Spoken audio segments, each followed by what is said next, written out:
शाम का समय था और मुंबई की सड़कें गाड़ियों और लोगों से भरी हुई थीं। वहीं शहर के एक कोने में आर्यन अपने घर की बालकनी में खड़ा था। उसकी नजरें आसमान की ओर थीं, जहां काले बादल घिर रहे थे। ऐसा लग रहा था जैसे कोई तूफान आने वाला हो। आर्यन एक पत्रकार था और हमेशा किसी न किसी रहस्य की खोज में लगा रहता था। उस दिन भी वह अपने अगले लेख के बारे में सोच रहा था जब उसके मोबाइल पर एक अनजान नंबर से कॉल आया। उसने फोन उठाया। हेलो आर्यन, तुम्हें एक कहानी चाहिए थी ना? तो सुनो, कल रात एक अजीब घटना घटी है। अगर तुम इस बारे में जानना चाहते हो तो शहर के पुराने बंदरगाह पर आ जाओ। कॉल कट गई।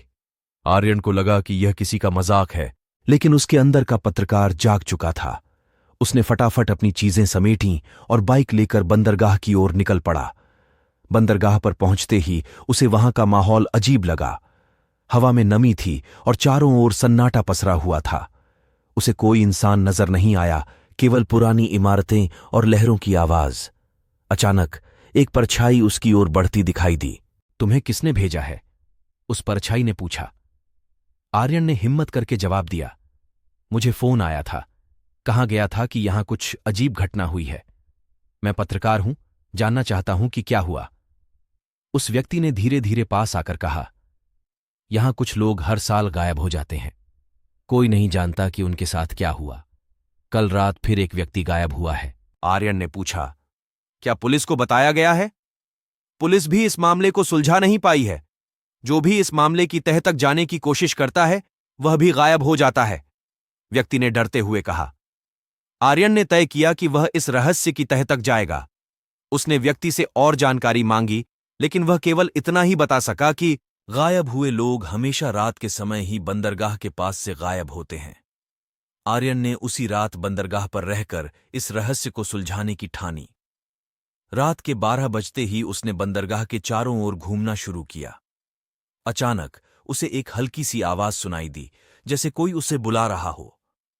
उसने आवाज का पीछा किया और उसे एक पुरानी टूटी फूटी इमारत में जाने का रास्ता मिला। इमारत के अंदर घुसते ही उसने देखा कि वहां एक गुप्त तहखाना था। नीचे उतरते ही उसे वहां कुछ अद्भुत दिखाई दिया। एक पुराना मिरर जो शायद किसी पुराने जमाने का था। वह मिरर चमक रहा था और उससे अजीब सी ऊर्जा निकल रही थी। आर्यन ने ध्यान से देखा तो पाया कि मिरर में उसकी परछाई नहीं थी। अचानक उसके पीछे से किसी ने उसे धक्का दिया और वह मिरर के अंदर खींचा चला गया। उसे लगा जैसे वह किसी दूसरी दुनिया में पहुंच गया हो।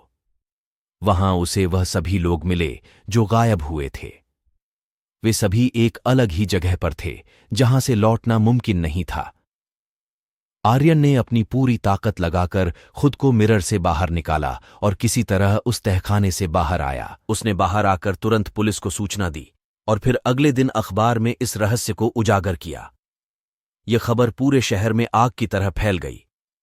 पुलिस ने उस मिरर को सील कर दिया और बंदरगाह को सुरक्षित बना दिया। लेकिन आर्यन के दिल में वह रहस्य हमेशा के लिए बसा रह गया, जिसे उसने अपनी हिम्मत और बहादुरी से सुलझाया था।